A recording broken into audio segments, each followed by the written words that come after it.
When I won last year, I was like, well, this can't be. Nikki should have won this award. And so this year when they announced Nikki's name, I was like, yes, well deserved. I can't even put into words. I was like hollering and like clapping and like just my thought was like, finally, hopefully the people in this room all recognize like all of the work that she puts in. I mean, when I understood that Nikki, received this award, yes, I was a proud mama, and really it just validates what I've seen all along, the leadership and the way she uses her words and checks her emotions, and she really is a safe place to have all kinds of conversations.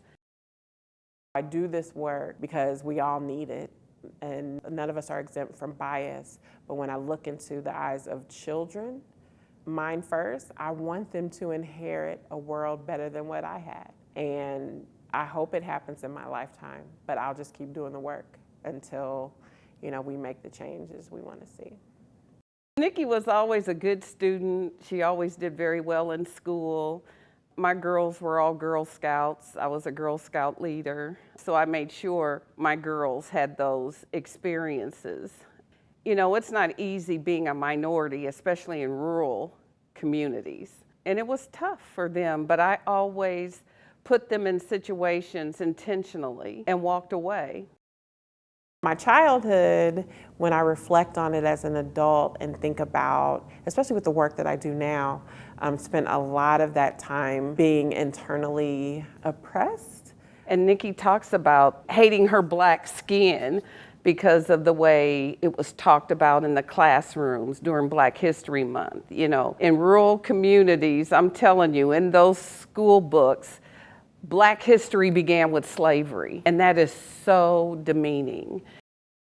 I didn't know until early adulthood that for most of my life I had been ashamed of the skin that I was in.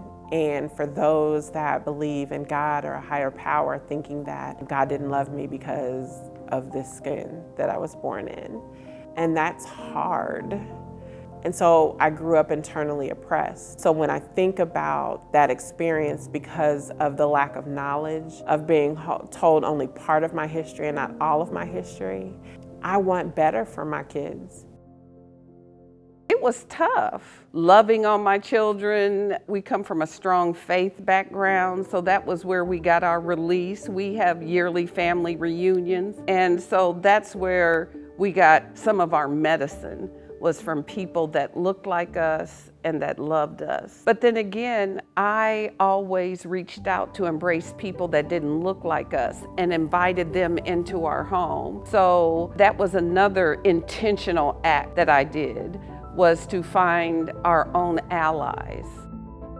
I want my daughters to feel amazing about the amount of melanin in their skin. I want them to be proud of the coils in their hair. And I want them to be okay in its beauty and versatility, and also the understanding that it will not do what your friend's hair does. But you can do so many other things, and just celebrating that skin. And colorism is a big thing for many cultures, but it's definitely a thing in the Black community. So I noticed early on that I had a bias. As a proud Black woman, I had a bias and a preference for lighter skin over dark, and I had to deal with that because the biases that we don't address, we pass those down. And so I had to do a complete shift to try to mitigate those biases, figure out where that came from, and deal with that so that I could help them to appreciate and love the skin that they were in.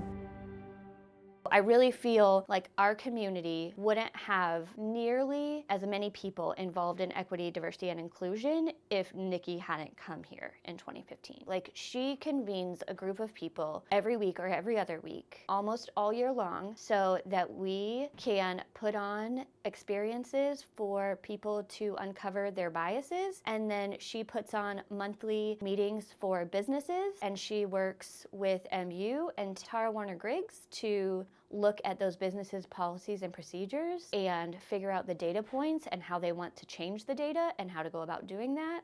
It's always nice to be recognized by your peers and those in the community that see the effort. I am afforded the opportunity to lead some great initiatives, but I work with some amazing people in this community. And so it's all of us doing the work. And so I posted on social media, like, it is great to be acknowledged by your peers, but the most amazing moment for me out of all of that was the girls saying, "We're so proud of you, Mommy." And that's where it's at. Like, I want them to look at me as someone that they could aspire to be better than.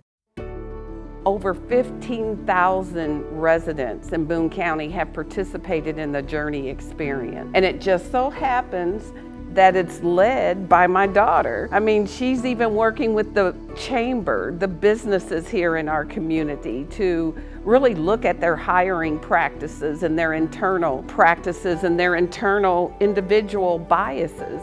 This is work that feels more like ministry to me. Like, I was built for such a time and place as this, and I would love to continue to do that. However, I want to be stretched. I want to continue to grow. We have such great ideas for what can be done, even with our own programming, and how we can continue to expand it, what collaborations can be developed. And so for me, it's constantly looking at who else can we tap? What else can we do? Because unfortunately, we're living in a period where a new headline is a new training, right? Because we're constantly hearing of just unfortunate things that are happening all around us. And so I don't want to be one that stands by. I want to continue to be active in what do the solutions look like. I don't want to complain about it. I want to do something about it. So I'm constantly thinking about what does that look like. So I don't know. The sky is the limit.